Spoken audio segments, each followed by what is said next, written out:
Mga ka-fishda. Sa mga ka-fishda. Ngayon, papakita namin ang mga isda namin.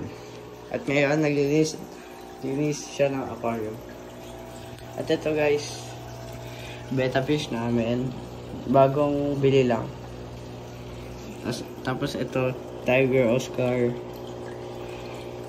Ito, janitor fish. At ito dito guys, may koi fish at feeders. Halo ko na. Malaki ko sila. At dito, halo-halo yan. May feeders, may gurami, at may mori. And may ginagamit nga pala kaming mga gamit. Madami kaming gamit dito, ginagamit para sa isda namin. Ito yung panghuli. May malaki din kami. Nasa ba yung malaki? At ito guys, yung panglinis ng aquarium namin. Ito guys. Ano kami? Ito yung pagkain ng betta fish. Whole burger.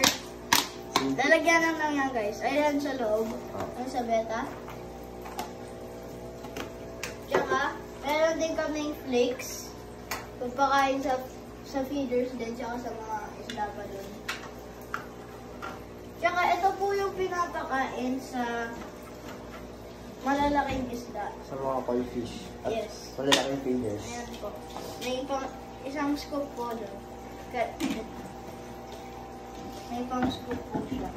Tsaka ito po yung asin, nilalagay po namin sa tubig, pagbago po yung tubig. Mga kalahating, pinapalitan po. kalahating kutsarang asin. Ito po yung pinapakain sa feeders. Opo, mga feeders. At meron din kaming chlorine. Yes. Pag nililinis namin, aquacare. At dito pala, ito yung malaki naming panghuli. Fishnet. At yun lang para sa araw na to. Thank you.